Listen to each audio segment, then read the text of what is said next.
Hello, this is Revere Sky. So, I want to talk about the big question. The big question. Okay. The big question is, what do you live for? What do you live for? Meaning in the physical, in the flesh. So I've been asking myself that lately. I've been getting real emotional. I've been feeling a part of me that I don't feel all the time. But I've gone through this spell before. It's not as bad as hysteria, but it's a subtle feeling of sorrow and pain and hurt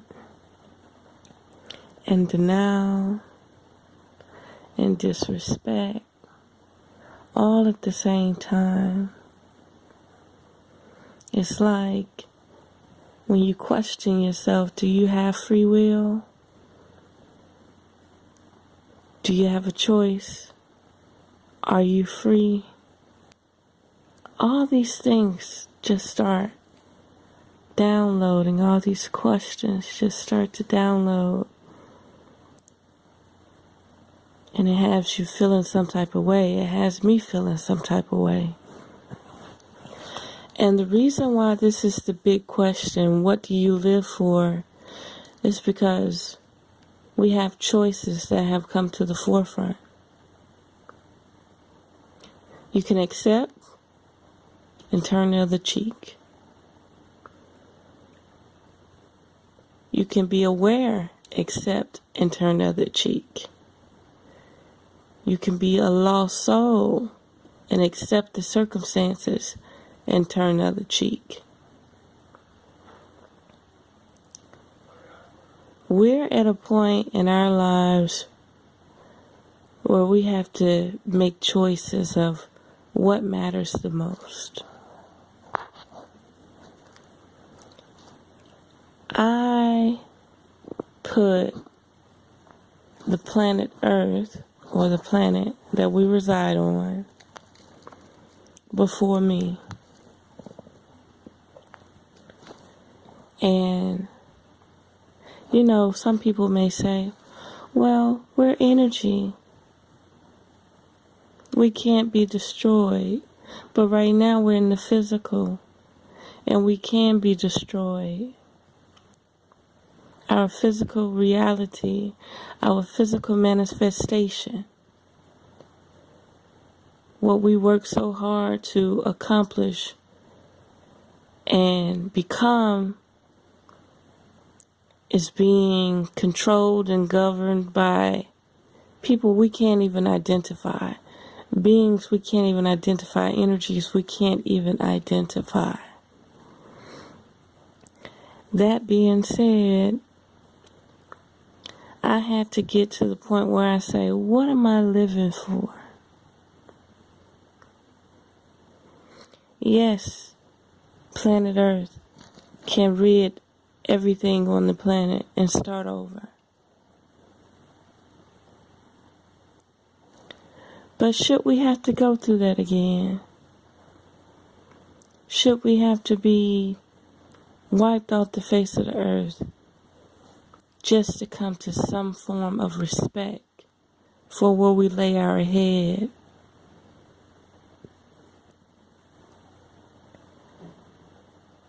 I've been kind of disturbed lately, and I talked in my past videos about the tectonic plates. I talked about how 2 days before the earthquake hit Mexico. I talked about how there were these loud screeching noises that woke me up out my sleep to the point where I felt like the earth at its core was shredding apart Something was digging in it. Something had no business touching it.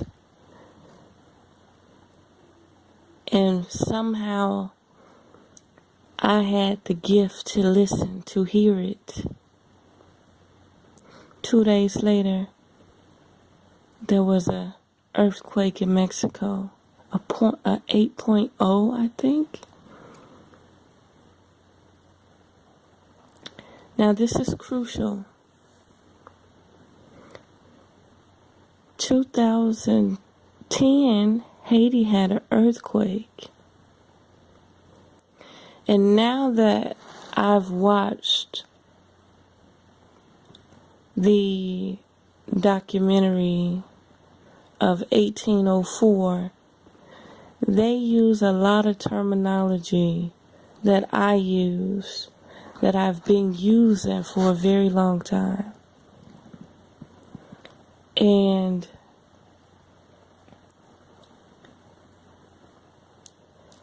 one person talked about the tectonic plates in Haiti. And Haiti is down there with the Key West, where I was just at. The Keys, Cuba, Dominican Republic, Jamaica, Yucatan, Cancun, all of that. And this is mountainous area. All these are mountains. All these islands are mountains. Some of it is not because it's spread out from the reefs, but it's still high land. It's higher than sea level. Okay, like the Keys is flat, okay? But the coral reef stops the water from crashing onto the land. And the water just spreads out like a pond, you know? And back to this disturbance. So, Haiti is still being governed by resource miners.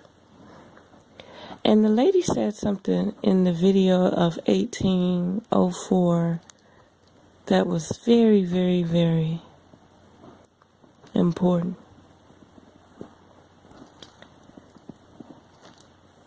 She said that Haiti lines up where 4 tectonic plates meet.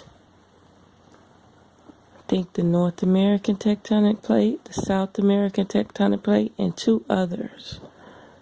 Okay? Or the Atlantic Ocean tectonic plate and 2 others. Now, if these people are digging and digging and digging and disturbing this area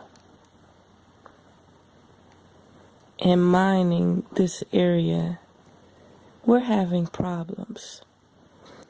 You think I could hear it. I can hear it. Y'all don't know what it's like. It's like 2 vessels scrubbing so drastically that it should have woke everybody up out their sleep.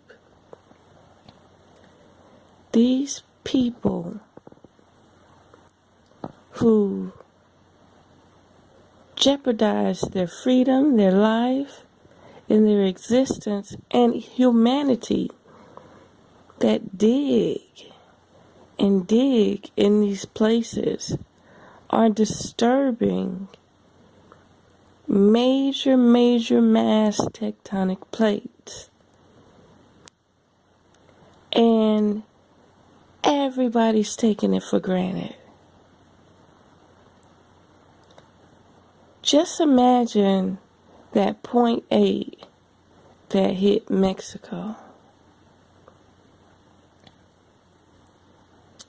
Imagine if it ricocheted and hit Florida, Texas, California, New York, Europe, and China all at one time because they chose to dig.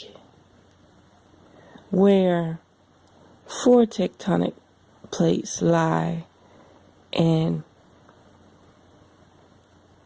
are close together like that. Not just on one tectonic mass, but where 4 lie together, vibrating off each other. This is crucial. Now, even though I get sad and I get in my deep trance and I think, this is why I ask, what do you live for? This is crucial. This is something when you go to bed at night and you tuck your children into sleep, you really need to be asking yourself these questions. YouTube is not big enough for us to relay such a large message. But the wise people somehow get the message. What do you live for? Aren't you tired of tsunamis? Y'all know who I'm talking about. You countries know who I'm talking about. Aren't y'all tired of tsunamis? Aren't you tired of volcano eruptions for no reason? Aren't you tired of tremors and earthquakes? Aren't you tired of weather engineering? Aren't you tired of it? How can you sleep at night knowing that somebody is manipulating the matter of this plane, of this existence, of this planet? How can you sleep at night?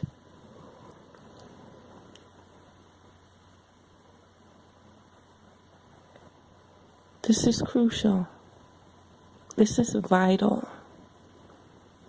If you can't protect your planet, you can't protect yourself. People say, oh, the planet will recover, the planet will recover. You know, and I had something else to say. All these people collecting all these minerals and hoarding all this gold, I got something to tell you. Whoever put you to work to collect all this gold, they don't have long. They better come get it. Because if they don't come get it, they won't ever get it. I could put that on my own soul. The people who are hoarding this gold, if these people that have had you manipulate and control the whole planet and create genocide, poverty, slavery, manipulation, docile nations, if they don't come get these resources soon, they're going to be shit out of luck. Not only that, all that stuff belongs to the planet. We did not come here to work and destroy this planet. This planet is needed within the cosmos. Okay?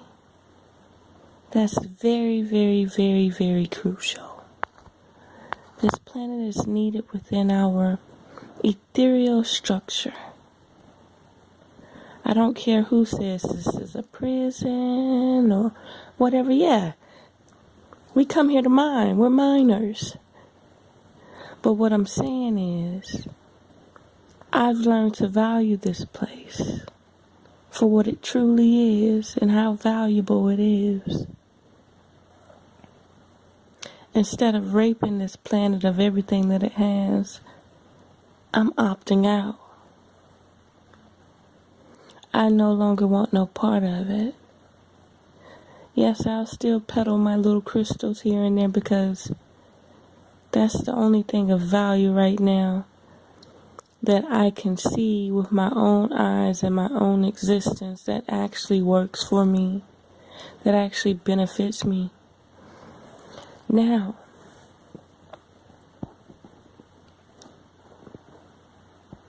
this is crucial. Black people want to know why they have been removed from the equation. And the reason being is we were supposed to save the planet. Yeah, some people may have put us to work, to mine.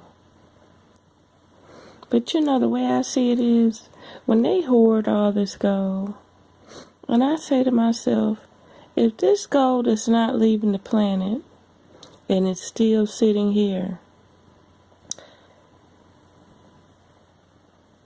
people have to have a reason to come in and to disturb the peace.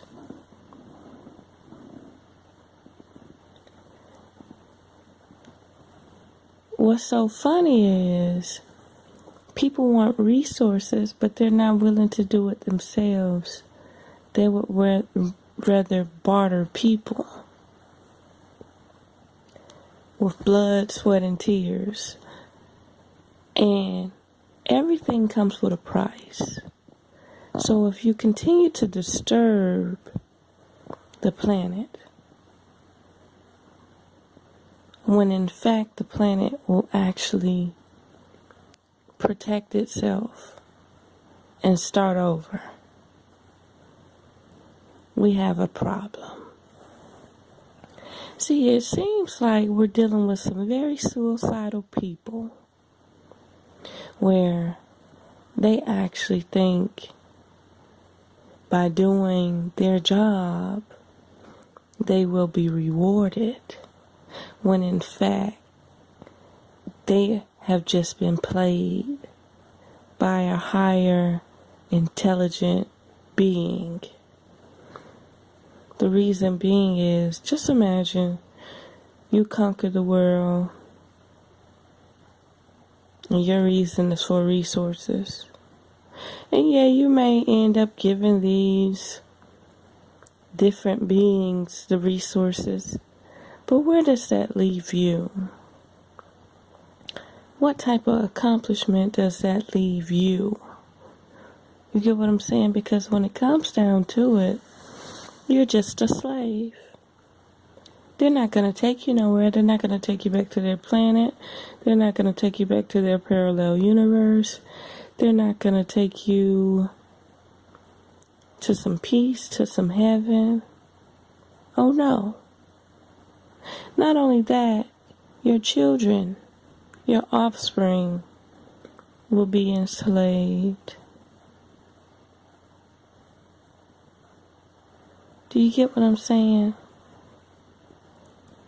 So, and it will just be a repetitive cycle of raping the earth, raping the people of the earth, and handing everything over to buy us time for what? To buy you time for what? You get what I'm saying? We continue to buy time. For what? Why do you continue to buy time? See, I'm just catching up. Everything is coming to a reality. We keep buying time for what? What are we buying time for?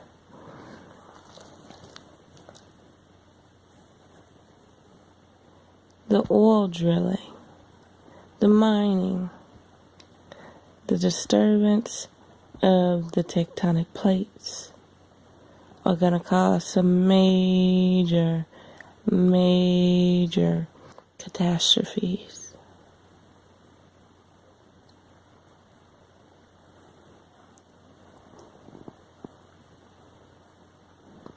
Not only that, the planet is naturally warm. The chemtrails are keeping the planet cold.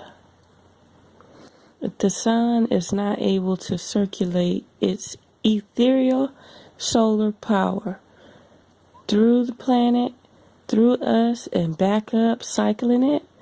If it's not able to cause that solar wind to where it comes to the ground and bounce back up, it becomes cold. So the chemtrails is stopping the ethereal energy from the sun from penetrating to us, to the point we're not able to exchange energy with the sun. A major problem. So the earth is not on its natural cycles. That's why I'm asking you again, what do you live for? Who do you live for? Because it seems like there's some agents, some higher power people that are willing to do suicide to get someone else what they need. But for some reason, I feel that these resources are not going anywhere. You know how they say, oh, Nibiru is full of gold. They covered the planet up with gold to save it. Oh, they're using the gold. They're taking the gold somewhere else. For some reason, deep down in my heart, I don't think the resources have left this plane.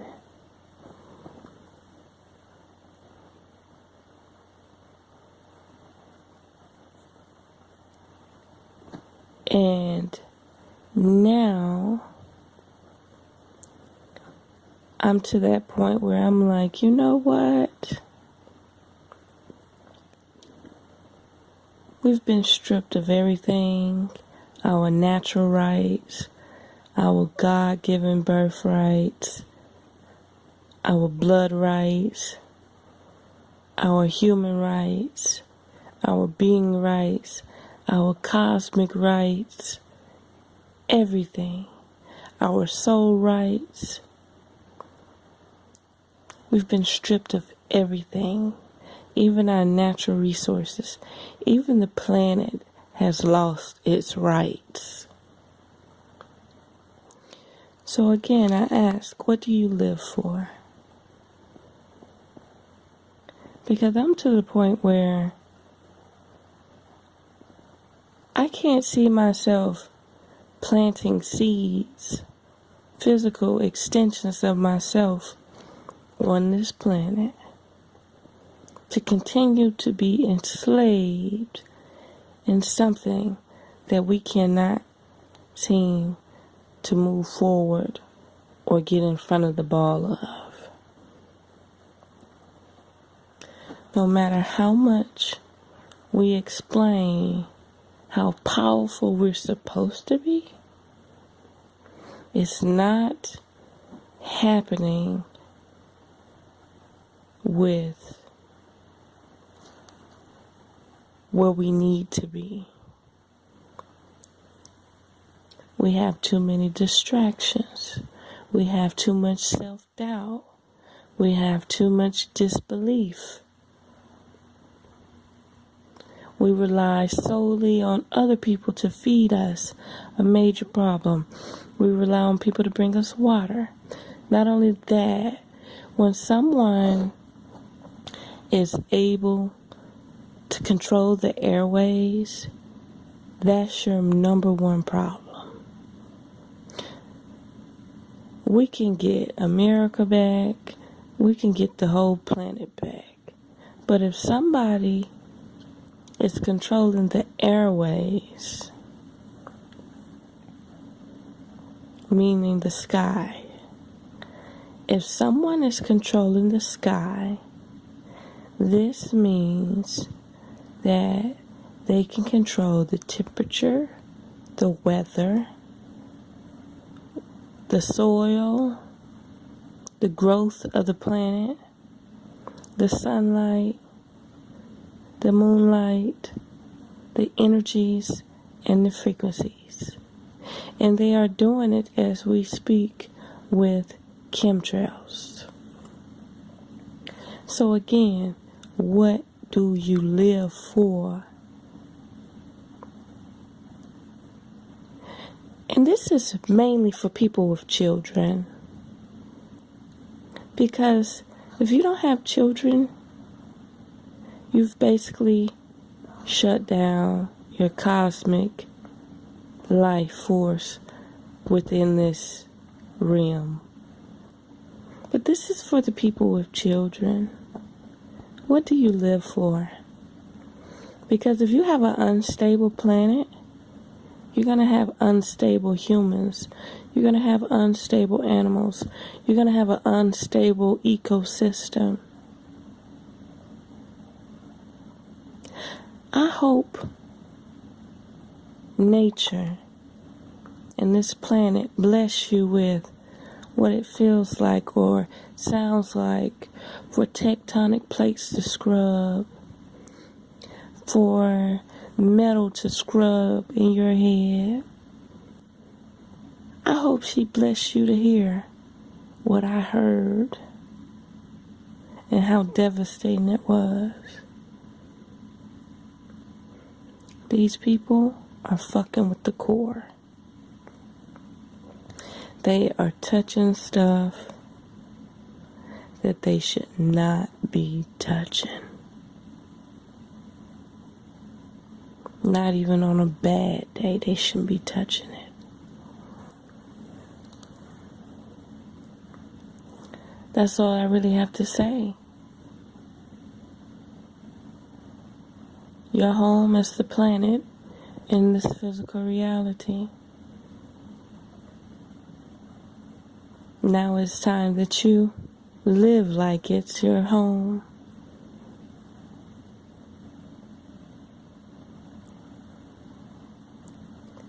Technology.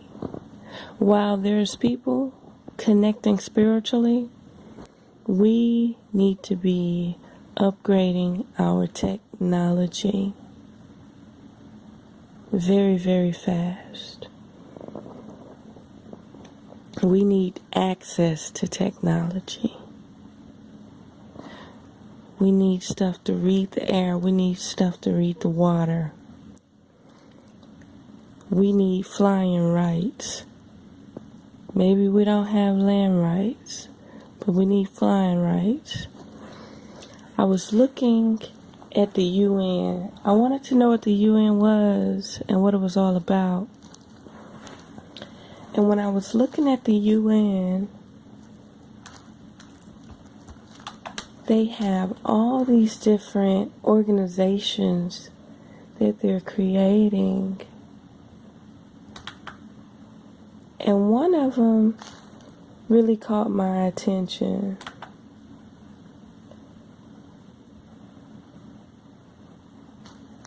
Really, really, really caught my attention. And it was meteorological. I think that's dealing with the weather. And there was another one.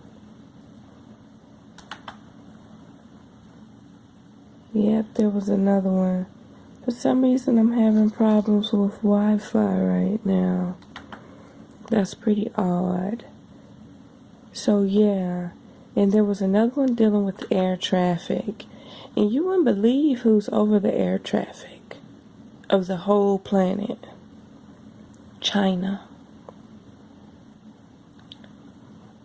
The UN got like 191 countries. That's another thing I wanted to talk about. You know when they put sanctions on a country and deny them access for barter and trade, these countries as a collective agree to putting sanctions on a country and say, no money going in, no money coming out. Nobody can shop with these people.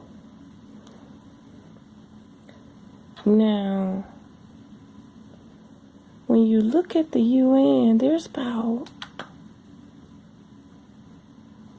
man, you got World Food Programs, United Nations environmental programs, international monetary funds.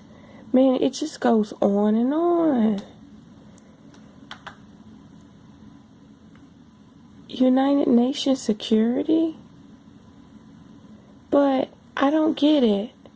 If you have 191 countries that all have to vote, why are we suffering? Okay, food and agriculture?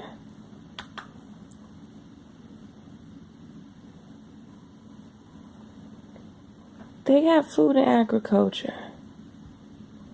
And a lot of these people are not even Europeans that run it. They have, a lot of them have Spanish names or Portuguese names.